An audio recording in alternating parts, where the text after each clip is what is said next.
అనుదిన ప్రార్థన యెషయా 41:10.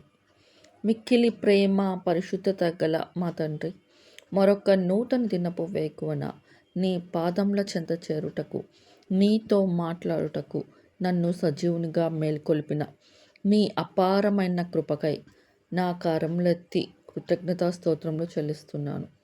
ప్రభువా, నా మాటలలో, ఆలోచనలో, ఆశలలో, పనులలో, ప్రవర్తనలో, ప్రతి బలహీన స్థితిలో నన్ను బలపరచు అయ్యా. నా నిరాశలో, నిస్పృహలో, గందరగోళ స్థితిలో, బాధలో, భీతిలో, ఒంటరిలోను నాకు తోడై నన్ను ధైర్యపరచు దేవా. కోడి తన పిల్లలను రెక్కల చాటున భద్రపరిచిన రీతిగా నీ దయగల హస్తంతో నన్ను ఆదరించి ప్రతి సవాలును విశ్వాసంతో ఎదుర్కొనుటకు నాకు సహాయము చేయమని ఏకైక నీతిమంతుడైన యేసుని పేరిట ప్రార్థిస్తున్నాము తండ్రి. ఆమేన్.